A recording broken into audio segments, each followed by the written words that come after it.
जैसा कि राजस्थान में विधानसभा चुनाव नवंबर में होने वाले हैं, राजस्थान के मंत्री प्रताप सिंह कचरियावास ने राजस्थान के जयपुर में एक प्रेस कॉन्फ्रेंस को संबोधित करते हुए भाजपा के मंत्री राज्यवर्धन सिंह राठौड़ पर तीखा हमला बोला। उन्होंने कहा, राज्यवर्धन सिंह राठौड़ को अपने क्षेत्र में कानून व्यवस्था पर ध्यान देना चाहिए। जोटवाड़ा में कानून व्यवस्था खराब है। राज्यवर्धन सिंह राठौड़ कह रहे हैं राजस्थान में जो कानून व्यवस्था है सीरिया और इराक की जैसे हालात हैं। राज्यवर्धन सिंह राठौड़ को ये समझाओ, पहले खुद की कानून व्यवस्था ठीक कर लो। मिस्टर राज्यवर्धन सिंह राठौड़, जोटवाड़ा की कानून व्यवस्था बिगड़ी हुई है। मणिपुर के हालात क्या वो जाकर नहीं देखे? क्या हो रहा है मणिपुर में आज तक? अभी तक पुलिस खड़ी नहीं हो सकती। खुलेआम मणिपुर में दौड़ा दौड़ा कर मार दिया, रेप हो गए, आत्मा रोती है। हम ये नहीं कह रहे कि मणिपुर कितना पाप हुआ है मणिपुर में, कहां जा रहे हैं वो? मणिपुर नहीं बोला उन्होंने।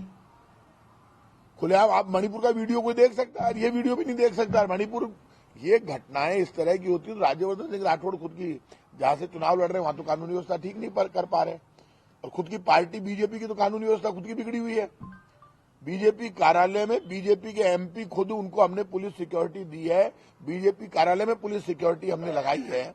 वो खुद अपने नेताओं को नहीं समझा पा रहे, एक दूसरे के सर फोड़ रहे हैं। बीजेपी के नेता कांच फोड़ दिए गाड़ियों के। वो बेचारा बड़ी मुश्किल से एमपी बचा इनका, देवजी पटेल, भाग के वहां से वो पूरी गाड़ी तोड़ दी उसकी बीजेपी के दूसरे नेताओं ने। इसलिए राज्यवर्धन सिंह राठौड़ कम ऊंची ऊंची दिया करें, डायलॉगबाजी बहुत ज्यादा है।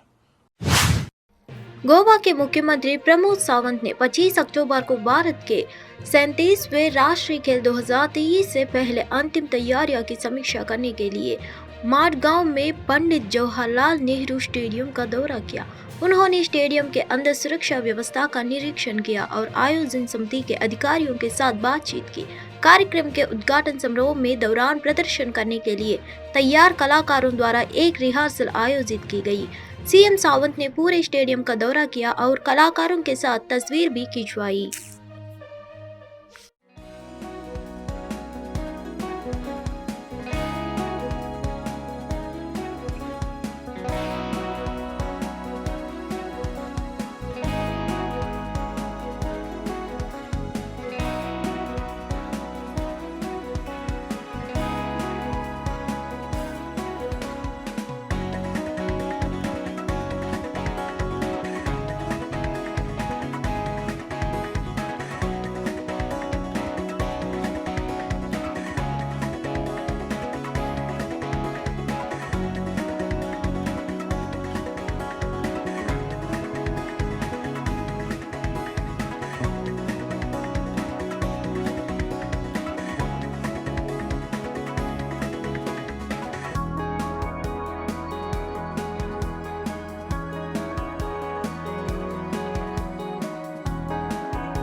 बीआरएस प्रमुख कल्वकुंतला चंद्रशेखर राव गुरुवार को नागार्जुन कर्नूल और वनपति जिलों का दौरा करेंगे। चुनाव अभियान नगर कर्नूल जिले के अचमपेट और वनपति जिला मुख्यालयों में आयोजित बड़ी खुली बैठकों में आयोजित किया जाएगा। सीएम केसीआर पहले ही महबूबनगर जिले में चुनाव प्रचार पूरा कर चुके हैं। अपरिहार्य कारणों से नगर कर्नूल निर्वाचन क्षेत्र में आयोजित सार्वजनिक बैठक स्थगित कर दी गई है। इसके तुरंत बाद उन्होंने वनपति निर्वाचन क्षेत्र में सभा को हरी झंडी दे दी है। कृषि मंत्री सिंगारेड्डी निरंजन रेड्डी, सरकारी सचेतक अचमपेट विधायक गुवाला बलाराजू बैठक की व्यवस्था कर रहे हैं। कार्यकर्ताओं के साथ मंडलवार बैठकों आयोजित की गई और विधानसभा के लिए बड़े पैमाने पर जनसमूह जुटाने का आदेश दिया गया। इस बीच चूंकि कांग्रेस और भाजपा पार्टियों ने अभी तक अपने उम्मीदवारों के अंतिम रूप नहीं दिया है, इसलिए गुलाबी सेना रणनीतिक रूप से अभियान में उतर रही है। दरअसल सीएम केसीआर 3 विधानसभा क्षेत्रों में दौरा कर रहे हैं। अन्य जगहों पर भी चुनाव प्रचार के समय को अंतिम रूप दिया जा रहा है। विपक्ष को चिंता है कि उन्हें प्रचार के लिए समय मिलेगा या नहीं। चुनाव में अब सिर्फ 35 दिन बचे हैं और गाड़ी टॉप गियर में है। जिन उम्मीदवारों को मंजूरी दे दी गई है वे प्रचार कर रहे हैं। 7 अक्टूबर के आतंकवादी हमलों पर इजराइल की सैन्य प्रतिक्रिया के बीच अमेरिकी राष्ट्रपति जो बाइडेन ने 26 अक्टूबर को कहा कि आतंकवादी समूह हमास फिलिस्तीनी नगरों को पीछे छिपा हुआ था। उन्होंने जो देकर कहा है वे घृणित और कायर है। 26 अक्टूबर को ऑस्ट्रेलियाई पीएम एंथनी अल्बनीज़ के साथ एक संयुक्त संवाददाताओं का सम्मेलन को संबोधित करते हुए राष्ट्रपति बाइडेन ने इजराइल पर हमास के हमले की निंदा की और अपने सहयोगी के साथ एकजुटता की पुष्टि की। बाइडेन ने कहा कि इजराइल के पास अपने लोगों के नरसंहार का जवाब देने का अधिकार और जिम्मेदारी है। हम यह सुनिश्चित करेंगे कि इजराइल के पास इन आतंकवादियों के खिलाफ अपनी रक्षा के लिए जो कुछ भी आवश्यक है वह हो। हमें यह भी खाद रखना होगा कि हमास गाजा पट्टी या कहीं और फिलिस्तीनी लोगों को विशाल बहुमत का प्रतिनिधित्व नहीं करता है। हमास फिलिस्तीनी नागरिकों के पीछे छिपा हुआ है और यह घृणित है और आश्चर्य है बात की नहीं, कायरतापूर्ण भी है, उन्होंने कहा। Has the right, and I would add responsibility, to respond to the slaughter of their people. And we will ensure Israel has what it needs to defend itself against these terrorists. Hamas is hiding behind Palestinian civilians and is despicable and, not surprisingly, cowardly as well. Israel has the right, and I would add responsibility, to respond to the slaughter of their people. And we will ensure Israel has what it needs to defend itself against these terrorists. That's a guarantee. We also have to remember that Hamas does not represent, let me say it again, Hamas does not represent the vast majority of the Palestinian people on the Gaza Strip or anywhere else. Hamas is hiding behind Palestinian civilians and is despicable and, not surprisingly, cowardly as well. This also puts an added burden on Israel while they go after Hamas. But that does not lessen the need to operate in a line with the laws of war. For Israel has to do everything in its power. Israel has to do everything in its power, as difficult it is to protect innocent civilians. And it's difficult. I want to thank the Israelis and the and President Sisi of Egypt for working with the United States to make sure that food, water, and medical supplies are getting through to innocent people in Gaza. The flow needs to increase, and we're working very hard with our partners to make that happen. We're also working around the clock together with our partners in the region to secure the release of hostages, and including American citizens left behind and held by Hamas, and the safe passage of foreign nationals out of Gaza, not just Americans, but Australians and a whole range of people who are trapped in Gaza. I also want to take a moment to look ahead toward the future that we seek. Israelis and Palestinians equally deserve to live side by side in safety, dignity, and peace. There's no going back to the status quo as it stood on October the 6th. That means ensuring Hamas can no longer terrorize Israel and use Palestinian civilians as human shields. It also means that when this crisis is over, there has to be a vision of what comes next, and in our view, it has to be a two-state solution. It means a concentrated effort from all the parties, Israelis, Palestinians, regional partners, global leaders, to put us on a path toward peace.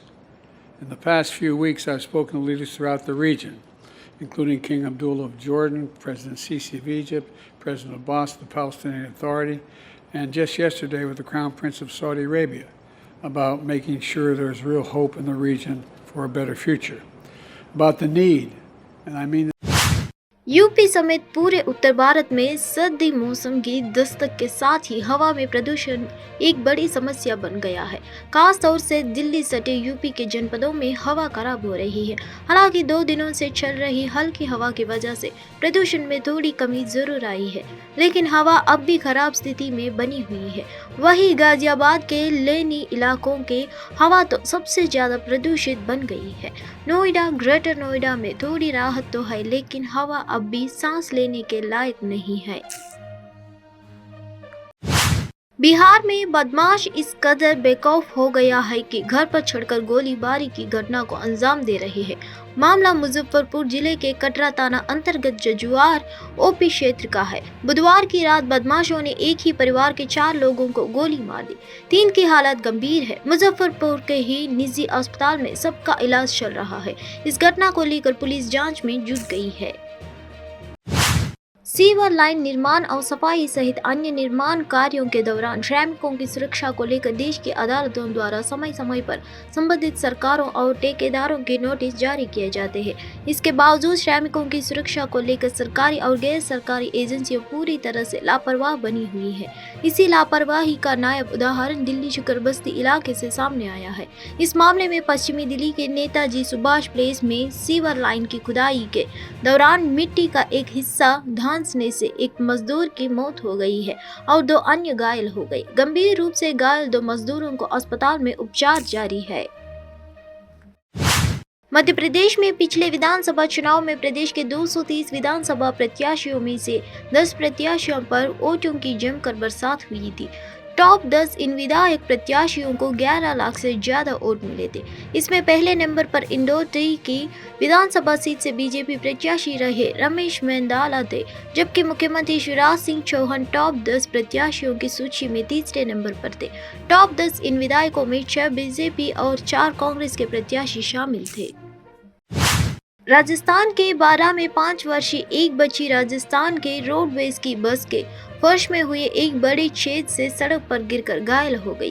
Police ने यह जानकारी दी। Police अधिकारियों ने बताया कि नाबालिग को इलाज के लिए बारां जिला अस्पताल ले जाया गया और जब उसकी हालत खतरे से बाहर है।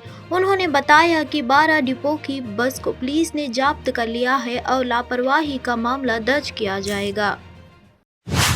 गुरुवार को प्रधानमंत्री नरेंद्र मोदी साईं बाबा के दर्शन करने शिरडी आ रहे हैं। 5 साल बाद पीएम मोदी शिरडी आकर यहां 7,500 करोड़ की विकास परियोजनाओं की स्वागत देंगे। जानकारी के अनुसार दोपहर 2 बजे के करीब पीएम पहले शिरडी आएंगे और नए कतर परिसर का लोकार्पण करेंगे। इसके बाद प्रधानमंत्री का गोवा दौरा है।